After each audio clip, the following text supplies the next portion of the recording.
we have worm castings. So now I'm going to use the borrowed trowel, and we're literally just going to scoop it around.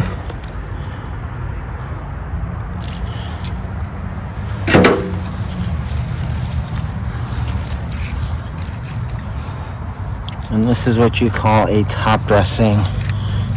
It's not going to be a massive amount, although we do have a lot. But it is going to basically feed everything under there. As we water this in, all the nutrients out of those worm castings will go directly into the soil, feed everything below. I'm going to do it here, there, and probably just those two. I might try the other ones. They are a little tight and I kind of don't want to deal with all the cages and stuff right now. So I might just do that. And then I might actually just take the rest of it home so I can feed the stuff there. And I probably could harvest some of the worm castings there and bring some of those back here.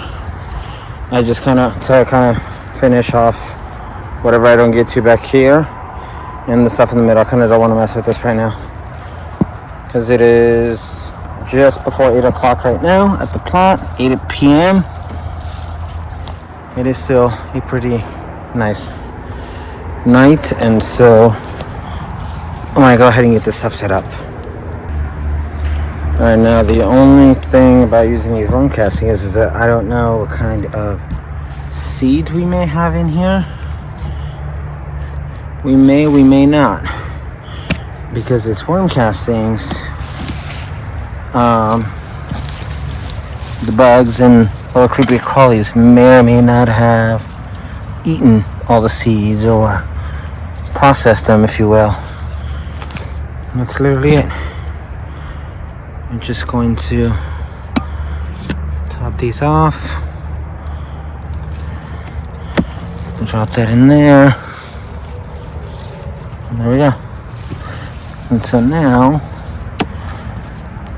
we have top dressed it. And that's literally it. So now I'm gonna go to those two sides. I'm gonna grab my pail and let's go around.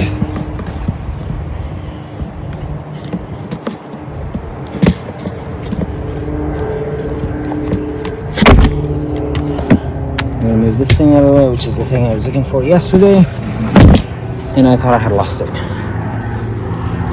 I realized after I was walking back to the car after being here yesterday that it was in the trunk. And so I'm literally just feeding. That's all I'm doing. Let me go ahead and get these done, and I'll be right back.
So just to give you guys a quick turnaround, and I think I might actually use that over the tomato plants over there. I have the thing just enough. I set you guys up on top of this thing, but check this out. This is like freaking insanely beautiful. And so I went ahead and I topped all these beds off, both sides of these, and go around. Went ahead and topped this side off too, and this side. That's why it's so dark and ugly. And so the idea is to have it be a self-sustaining spot or a self-sustaining thing all on its own. I mean, that's what self-sustaining is. It should all be, you know, it should take care of itself essentially. I shouldn't have to be bringing in a ton of stuff in order for it to actually grow and provide food. See, the stink bugs are back and they're attacking the daikon radishes again.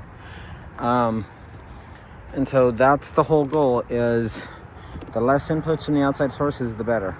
The outside sources in this case that I've been bringing in are the kitchen scraps.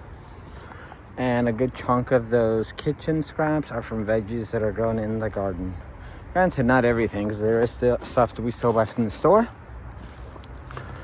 But mom is pretty well trained at this point to just put in, you know, what to put in and what not to put in. And so all that stuff comes to the plot. It goes to the two sub pods here. It goes to the sub pod at home. It goes to the regular compost bin at home, because I need to make sure that I let it do its thing. I hadn't added anything to that one in a while, and so I kept adding it to this one.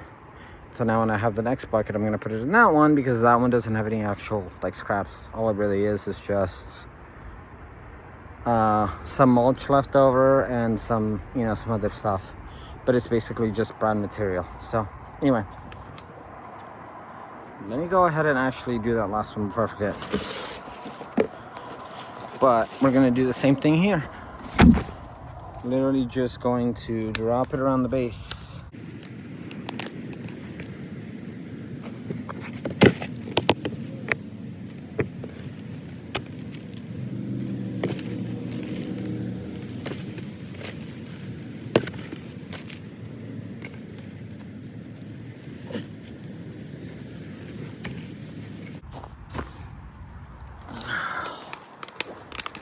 Alright, so now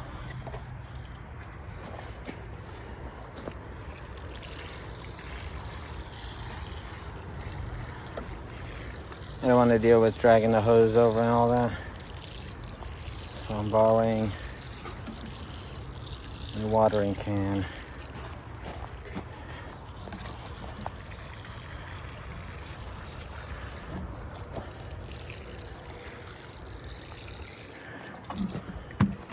So I think the one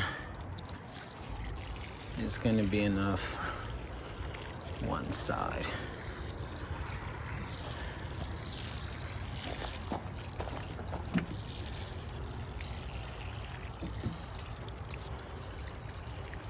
See, that's what you don't want. You want the stuff flying off the sides. Okay.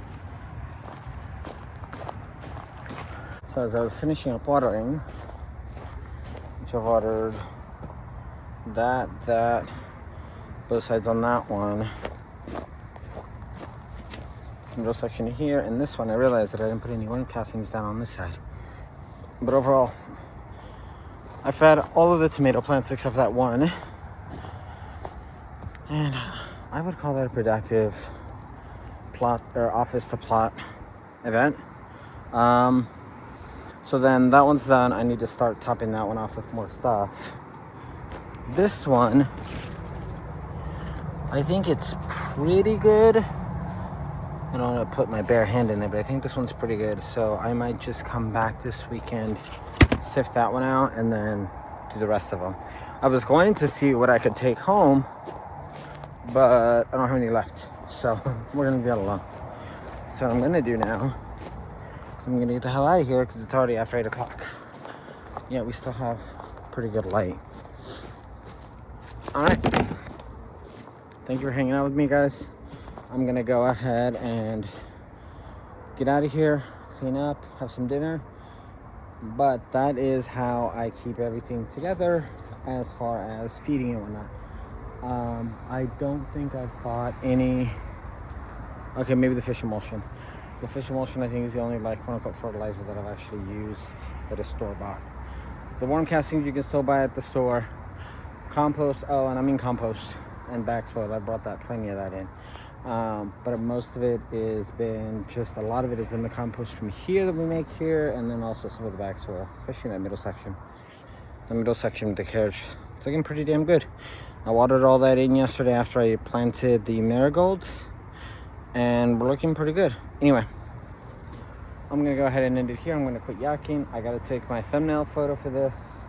If you're still here, you're a real trooper. Thank you, and I will catch you guys later. Peace.